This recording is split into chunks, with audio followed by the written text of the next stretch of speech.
मुख्यमंत्री योगी आदित्यनाथ रविवार को मैनपुरी पहुंचे। उन्होंने जिले को 682 करोड़ की परियोजनाओं की सौगात देने के साथ जनसभा को भी किया। प्रदेश के मुख्यमंत्री योगी आदित्यनाथ रविवार को मैनपुरी पहुंचे। जवाहरलाल नेहरू स्टेडियम में जनसभा को संबोधित करने के साथ करीब 682 करोड़ की 111 परियोजनाओं का शिलान्यास और लोकार्पण किया। मुख्यमंत्री योगी आदित्यनाथ ने मंच से जनसभा को संबोधित करते हुए कहा कि एक समय ऐसा था जब मैनपुरी के नाम पर लोग घबरा जाते थे। मैनपुरी के नाम पर नौजवानों को होटल में कमरे नहीं मिलते थे, दूसरे शहरों में किराए के मकान देने से लोग परहेज करते थे। आज मैनपुरी का नौजवान किसान व्यापारी प्रदेश के बाहर देश के किसी कोने में जाता है तो वह परिचय देता है तो सामने वाले का चेहरा चमकता है, सामने वाला व्यक्ति सम्मान देने के लिए उत्साही दिखाई। सीएम ने कहा कि पहले नौजवान के लिए नौकरी निकलती थी लेकिन अब नौजवान को नहीं मिलती। पहले चेहरा और पैसा देखा जाता था। उन्होंने कहा कि पिछले 9 वर्ष में प्रदेश को बीमारू राज्य से उभारने में सफलता प्राप्त की। यूपी में अब पैसे की कोई कमी नहीं है। सीएम ने कहा कि अब कोई कांवड़ यात्रा को रोक नहीं सकता। पहले समाजवादी पार्टी कहती थी कांवड़ यात्रा नहीं होने देंगे। उन्होंने कहा पर्यटन विभाग ने मंदिरों के सुंदरीकरण की योजना शुरू की, कब्रिस्तान की बाउंड्री वॉल नहीं, अब मंदिरों के सुंदरीकरण में पैसा खर्च हो रहा है। मुख्यमंत्री ने विधानसभा मैनपुरी और करहल की कई परियोजनाओं का शिलान्यास और लोकार्पण किया। इसमें दक्षिणी बाईपास 169 करोड़ रुपए, अमृत 2.0 127 करोड़, मुख्यमंत्री मॉडल कंपोजिट विद्यालय 47 करोड़ और बालक छात्रावास इंजीनियरिंग कॉलेज 12 करोड़ है। लोकार्पण की जाने वाली परियोजनाओं में transit hostel, police line 15 crore और अग्निशमन 9 करोड़ शामिल है। मैनपुरी से प्रथम शाक्य समाचार 24। लोकार्पण और शिलान्यास भी नई परियोजनाओं का होता है।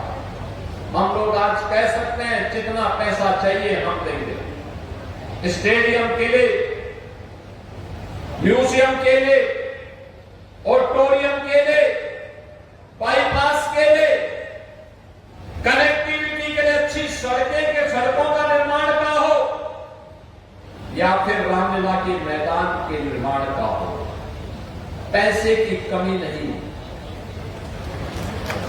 नौजवानों के लिए नौकरी की कमी नहीं, अन्नदाता किसानों के लिए योजनाओं की कमी नहीं।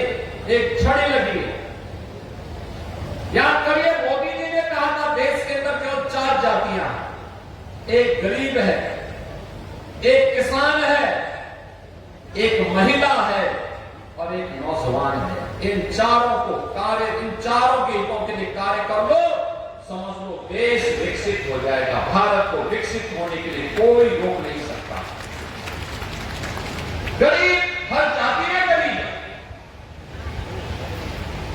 आप सोचो मंच पर अभी हमने मुख्यमंत्री बाल सेवा की स्कीम चलाई, जो निवासित बालिकाएं हैं, बालक हैं, उनके लिए एक बेटी या 2 बेटी आई मंच पर, उसको हर महीने हम 4000 रुपए देते हैं और उसको लैपटॉप भी दिया गया। हर महीने पैसा दिया जा रहा है। वो बेटी पढ़ने के लिए, वो बेटी पढ़ेगी, परिवार में स्वावलंबन का आदर्श भी प्रस्तुत करेगी और साथ साथ उत्तर प्रदेश की भाग्य भी बनाई है। देश के प्रतिभाशाली नौजवानों की खोज निकलेगी। हमने कोई जाति के नाम पे नहीं बांटा। योजनाओं का लाभ बिना भेदभाव के हर एक समूह को मिलना चाहिए। वह दलित है, वह वंचित है, वह गरीब है, वह कमजोर है, किसी भी जाति का है, उसको योजना का लाभ मिलना ही चाहिए। ये हमारे संस्कार हैं और उसके बाद डबल इंजन की सरकार कार्य करती है। अन्नदाता किसान है। याद करिए हमने फसल ऋण माफी का कार्यक्रम चलाया, 86 लाख किसानों को दिया, लेकिन बहनों और भाइयों किसी के साथ भेदभाव नहीं किया। वह किसान दलित भी था, वंचित भी था, पिछड़ा भी था, ओबीसी का भी था, हर जाति का था, लाभान्वित हुआ। हमने 1 डिस्ट्रिक्ट 1 प्रोडक्ट की स्कीम चलाई। हर योजना के लिए स्कीम बनाई गई बिना भेदभाव के। मैनपुरी की तारकसी की इस कारीगरी को वैश्विक पहचान दिलाया। कोई समस्या नहीं, उसे सम्मान मिला। वो किसी भी जाति का कारीगर है, कारीगर तो कारीगर है। अन्नदाता किसान तो अन्नदाता किसान है। फसल ऋण माफी भी करेंगे, प्रधानमंत्री किसान सम्मान निधि का लाभ भी देंगे, मुख्यमंत्री कृषक दुर्घटना बीमा योजना से भी आच्छादित करेंगे और साथ साथ अन्नदाता किसान के निजी ट्यूबवेल के बिजली कनेक्शन की स्थिति को माफ भी करेंगे, उसको सरकार वहन करेगी, अन्नदाता किसान वहन नहीं करेगा, उसको फ्री में बिजली देंगे। यह भी हमने किया और लगातार हम कर रहे हैं। बहनों और भाइयों, करने की इच्छा शक्ति होनी चाहिए। कारीगरों को सम्मान देने का कार्य हो, बेटी और व्यापारी की सुरक्षा का मामला हो। याद करिए, बहुत सारे संभ्रांत परिवारों की स्थिति ये थी कि वे बेटियों को पढ़ाई करने के लिए दूर यूपी के बाहर हॉस्टल में या रिश्तेदारी के यहां भेज देते थे। जब उस बेटी को मां बाप का संरक्षण मिलना चाहिए तब उसको हॉस्टल में भेजा जा रहा है। अरे शादी के बाद तो बेटी जाती ही है ससुराल, कम से कम अपने मां बाप के संरक्षण में पढ़ाई भी कर ले। लेकिन ये समाजवादी पार्टी के गुंडों ने जीना हराम कर रखा था, जीना हराम कर रखा था। व्यापारी यूपी के अंदर निवेश नहीं करना चाहता था क्योंकि इसे भय था, पूंजी लगाऊंगा तो पूंजी तो डूबेगी ही डूबेगी, उसकी सुरक्षा ही खतरे में जाएगी। कैसे समाजवादी पार्टी के समय में भारतीय जनता पार्टी के पूर्व जिलाध्यक्ष स्वर्गीय मदन चौहान के पेट्रोल पंप के अंदर घुस करके गोली मारी गई थी, इसी मैनपुरी में मारी गई थी। यही समाजवादी पार्टी की सरकार थी। कैसे व्यापारी घर से निकलता था, प्रार्थना करके निकलता था कि हे भगवान, शाम को मैं अपने परिवार का मुंह देख सकूं। ऐसी स्थिति पैदा करनी। और इसीलिए जब हम लोग आए थे तो हमने कहा था अपराध और अपराधियों के प्रति जीरो टॉलरेंस। इटावा हो या मैनपुरी, यहाँ के संगठित अपराध की कमर तोड़ देंगे, प्रदेश को माफिया मुक्त कर देंगे। और अगर किसी माफिया ने, किसी अपराधी ने सिर उठा करके बेटी और व्यापारी की सुरक्षा के लिए खतरा पैदा किया तो उसको कहा गया कि उसके लिए दो ही जगह होगी, तो जेल होगी या जहन्नुम होगी, तीसरी कोई जगह नहीं मिलने वाली है। माफिया के लिए कह दिया गया कि माफिया की जगह केवल मिट्टी होगी, इसके अलावा कहीं उसको जगह नसीब नहीं होगी।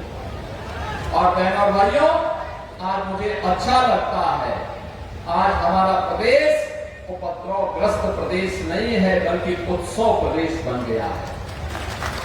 उत्सव प्रदेश बन गया है।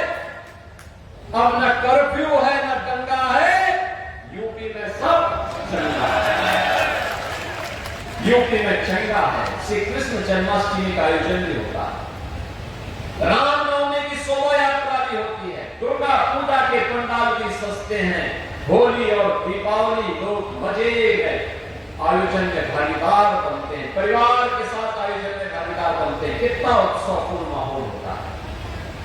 यह कार्य 17 के पहले भी हो सकता था, लेकिन 17 के पहले इन सब कार्यों के लिए, विकास के लिए, विरासत के लिए, उत्सवपूर्ण माहौल के लिए समय चाहिए। जो व्यक्ति 12 बजे सो करके उठेगा, 2 बजे तक तैयार होगा, 5 बजे जिम जा करके फिर वहां पर जिम की ट्रेनिंग में चला जाएगा, 7 बजे के बाद अपनी महफिल में सजा देगा, उस व्यक्ति से क्या उम्मीद करेंगे? न किसी व्यक्ति से मिलना है, न कोई संवाद करना है, न विकास का कोई विजन है, केवल लूट करके अपने परिवार का खजाना भरना है। जिसका यही विजन हो उसके लिए तो भगवान ही मालिक है, बाकी कोई भगवान भरोसे सब कुछ चल रहा है। यही यूपी की प्रगति का कारण है। याद करिए, नौजवान की नौकरी निकलती थी और नौकरी के पहले वसूली शुरू हो जाती है। आज जब नियुक्ति पत्र हम वितरित करते हैं लखनऊ में, मैनपुरी का नौजवान भी सीना तान करके आता है, मैं पूछना बताओ भैया, क्या कहीं सिफारिश करनी पड़ी? नहीं। किसी को पैसा देना पड़ा? नहीं।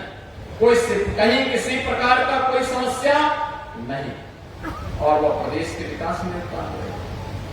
जब ऐसा माहौल होता है, 9 लाख से अधिक नौजवान सरकारी नौकरी प्राप्त की, परंपरागत उद्यम पुनर्जीवित हुआ, 3.25 करोड़ लोग उसमें समाहित हो गए। सुरक्षा का बेहतर माहौल हुआ, 50 लाख करोड़ रुपए के निवेश के प्रस्ताव आ गए। परिणाम क्या है? परिणाम है नौजवान को नौकरी मिली, नए उद्यम लगे, विकास की मुख्य धारा के साथ, नए इंफ्रास्ट्रक्चर के साथ नए उत्तर प्रदेश ने अपने धमाकेदार पारी प्रारंभ की। आज यूपी की प्रति व्यक्ति आय बढ़ी है। आज यूपी विकास के पायदान पर तेजी के साथ बढ़ते हुए देश के अंदर एक ऐसे राज्य के रूप में स्थापित हुआ है। अब यूपी पर कोई प्रश्न नहीं करता है, बल्कि देश की हर समस्या का समाधान यूपी के अंदर ढूंढता है, यूपी के अंदर ढूंढता है। और उस उत्तर प्रदेश के मैनपुरी में आज 2 विधानसभाओं की योजनाओं को लेकर के हम लोग आपके पास आए। पहला भाइयों, मैं आप सबसे अपील करूंगा, लोग जाएंगे फिर से उस काल रात्रि की ओर आपको ले जाने का प्रयास करेंगे जिसने आपके सामने पहचान का संकट था।